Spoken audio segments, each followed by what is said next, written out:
I do it for love. What you do it for? Yeah, do it for.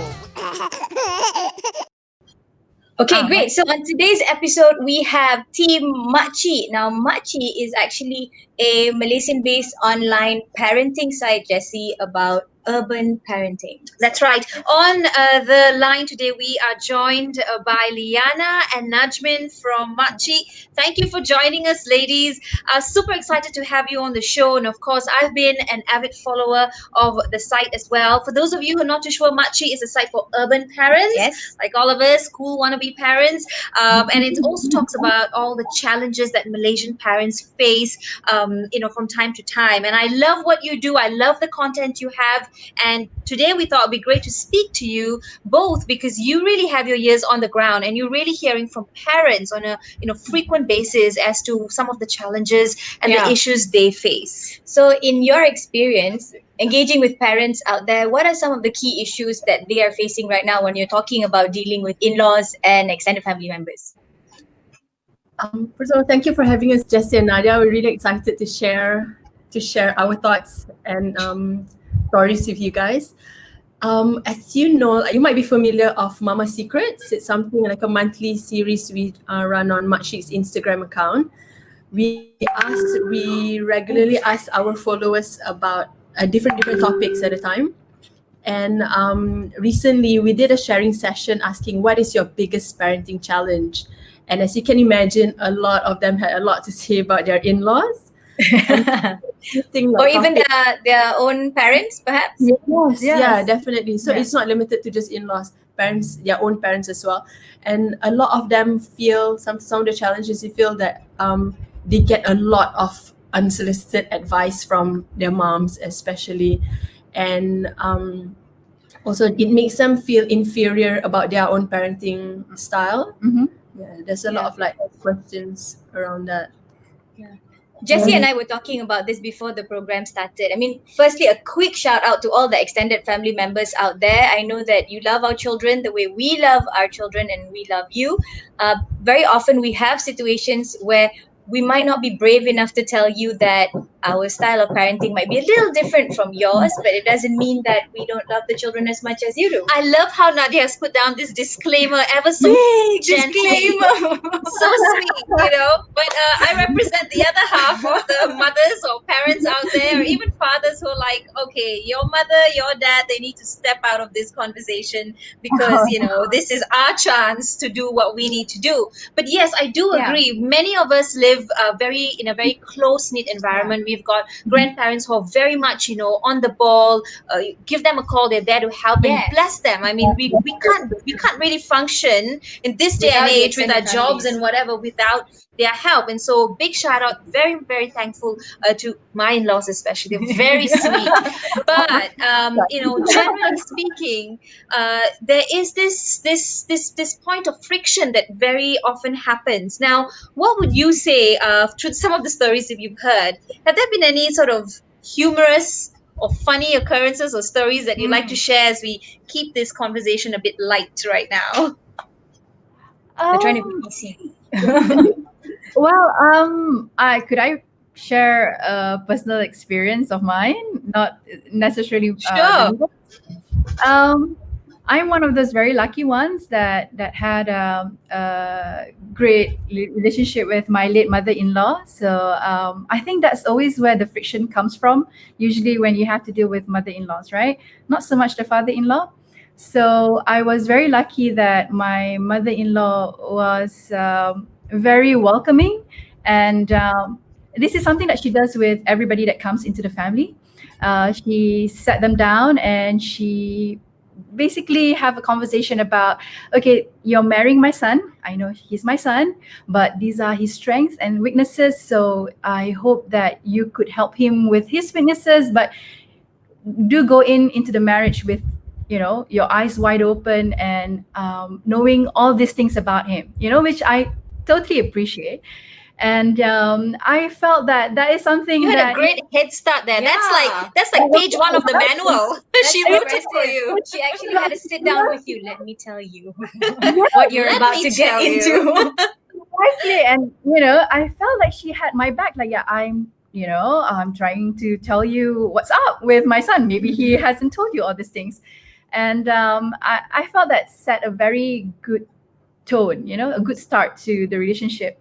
And throughout the marriage as well, like my husband went through a period where he would go off on business trips to Jakarta, and she would come to me and say, I know he's my son, but don't trust, man.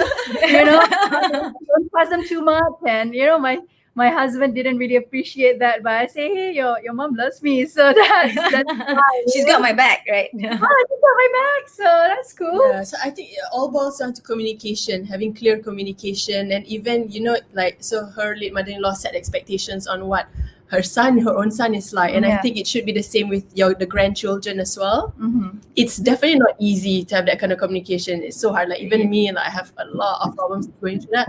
So sometimes I use a mediator. Like if there's some stuff that I feel like it's very difficult for me to deliver, I'll get my husband to say to his parents instead.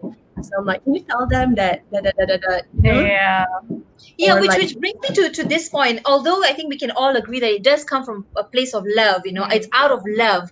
But a lot of times it's like, how do you convey that message so that you don't step on their toes or make them feel a little bit insecure, and so on and so forth. So for that, you need to rope in your partner. You need to rope in this context, our husbands, Yeah.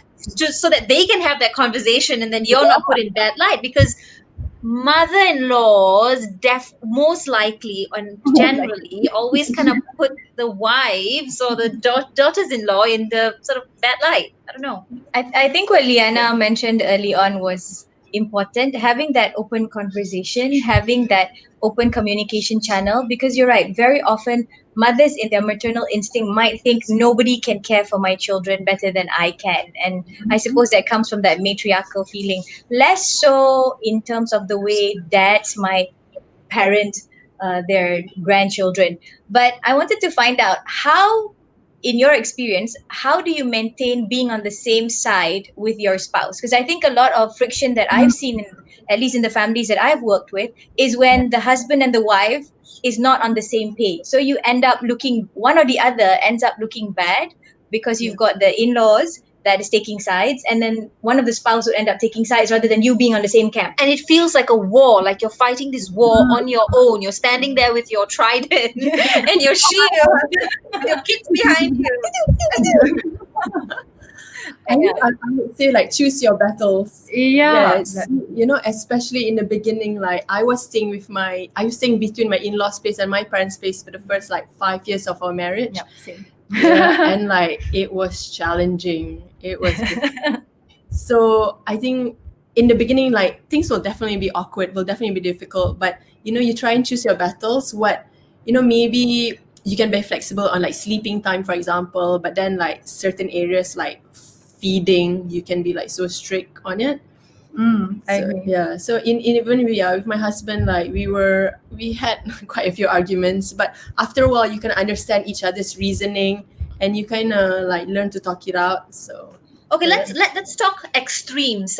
What if you are living with in-laws who are just really, you can't tolerate them, or they interfere In an way too intergenerational much? home, right? Yeah. Yeah. How do you? move out. What is some of the feedback that you're getting? Move out. Get packing. We are moving out today, right now. It's funny because this came out a lot. I mean, the parenting challenges, it's a very simple question that we asked. What is your biggest parenting challenge? And a lot of it was about in-laws or parents. And we typically ask our makchic mom tribe to, chime in with their suggestions, and half the responses coming in were about, if you can afford out. it, move out. If you can afford it, find a place of your own. It's a lot easier to manage your relationship when you're not too close. So I would say, if it's Yeah. Is that why they say absence makes the heart grow fond? In this case, you meet every raya or every or every festivity. The other thing I wanted to find out is, I've seen parents flexing styles, meaning, okay, if we're going to go to Tok Wan's house, this is the style. And if we go to grandma's house, this is the style.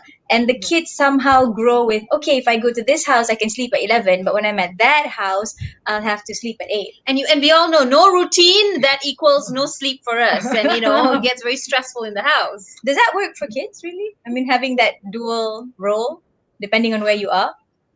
It really depends on the kid. It really depends on the family. Like for me, I think we do like both my parents and my in-laws have very different lifestyles.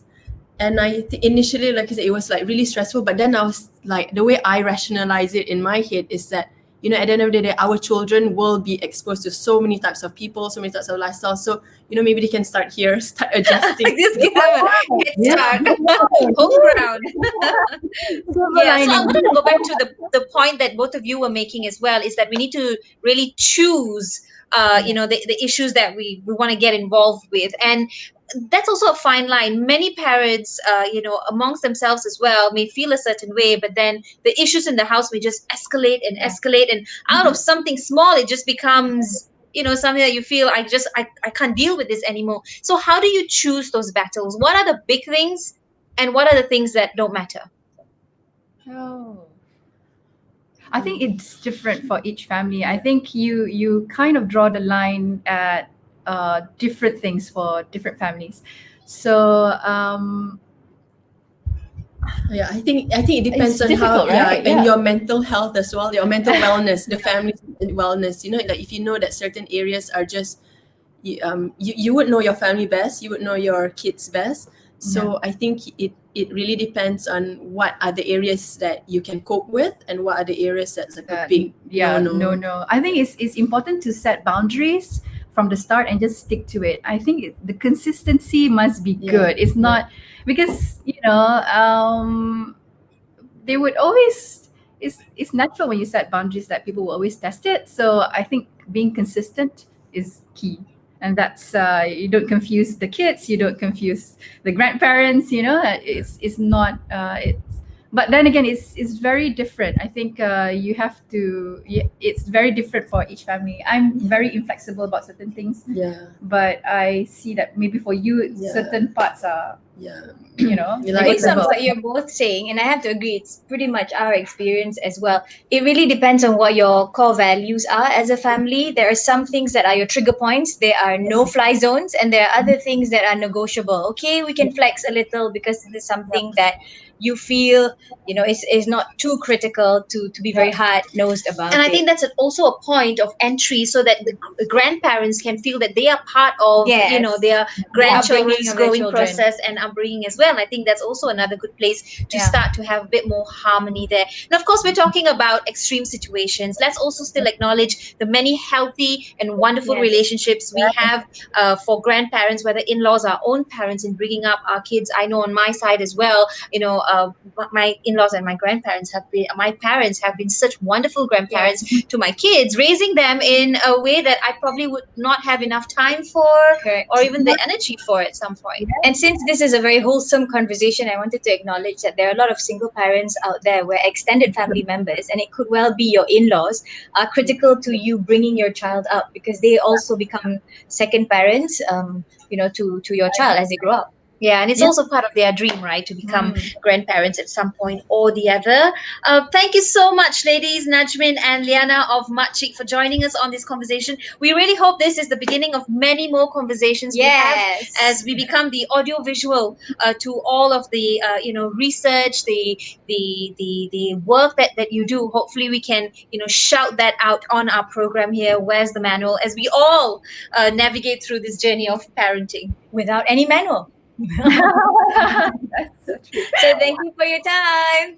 Thank you so much for having us. Bye. Bye. So when you're talking about in-laws and outlaws, really, I think the outlaws will be us in trying to navigate how we're going to behave with our in-laws. And what I hear over again when I speak to families is that everyone's just trying to make memories. Everyone is just trying to be present in the lives of their children. Exactly. The challenge really is, when this different in parenting styles undermines the other, or starts making you feel small, or starts making you feel like you're the lesser parent. That's right. I agree with you. I think ultimately we all want the same thing. Yeah. And it's just, we just have different styles doing that. What I have heard so far throughout the conversation today, set the boundaries and set expectations as well. And I think if you paint that picture up very early on, it just gets easier as your children also, reach their different milestones and phases. And then you can really decide, okay, if grandpa is the more adventurous or outgoing one, and then, so grandpa does that and grandma does maybe more of the And children will cultural know stuff how and- to manipulate this relationship. Oh, they do. Who's they the one do. I can go for ice cream? Who's the one I can go for candy? But that's all great, right? That's part of your childhood, and that's Exactly. part of you growing up and exploiting your grandparents. Now, since we're mentioning grandparents, should we tease that perhaps the next episode we might be speaking to a grandparent, but we're not going to say too much about that. We're just going to say that each and every Malaysian definitely knows this particular person. And This grandparent. person is a grandparent and an icon, a national icon, perhaps. That's So all I to can know say. more, you have to stay tuned to the next episode of Where's the Manual? And of course, Jessie and I would love to hear your feedback, your thoughts on how you have been navigating your in-laws and how you've been doing as an outlaw. And until we see you in our next episode, Peace out. Bye-bye. bye. Happy parenting. See you.